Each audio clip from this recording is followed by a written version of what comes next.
এই ছবিটি আমার একটি ছাত্রী একটা ওয়াটার কালার করছে, তা ওকে আমি এই ফুলের কাজটা একটু দেখাচ্ছি। এই ফুলের পাপড়িগুলো কিভাবে করতে হয় ওয়াটার কালারের ষোলো তুলির মাধ্যমে দেখাচ্ছি। ওটা আমি এগুলো এইভাবে করে পাপড়ি যে একটা সুন্দর স্পট থাকে যেটা ছেঁড়া যায় বা যেটা একটা ওয়েভ থাকে, সেটা এই ওয়াটার কালারে ভালো মতো করে করলে বোঝা যায়।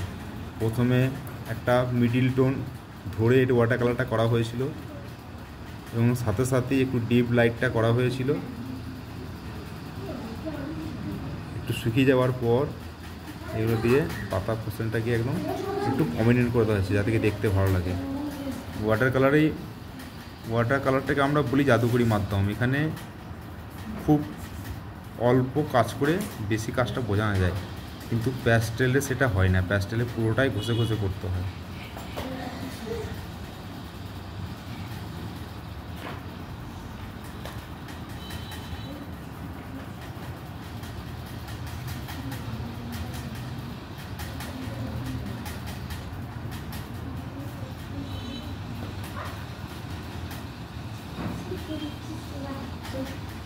একটা তুলিতে অনেকবার রং না নিয়ে একসঙ্গে একটু বেশি করে রং নিয়ে হালকা করে দিলে একই রকম সেটটা বারবার পাওয়া যায়।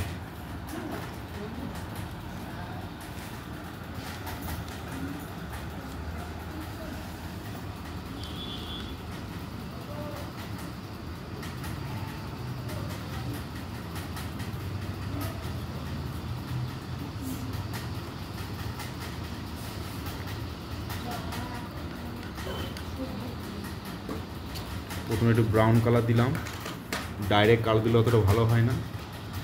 তারপর এটা একটু কালো কালারটা নিয়ে জাস্ট সেইভাবেই এটা দিলে ইফেক্টটা দেখতে ভালো লাগে।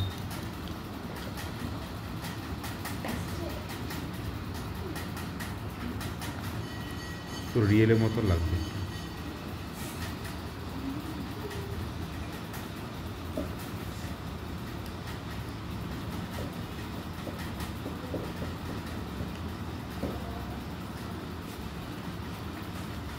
এই হচ্ছে কমপ্লিট একটা লুক।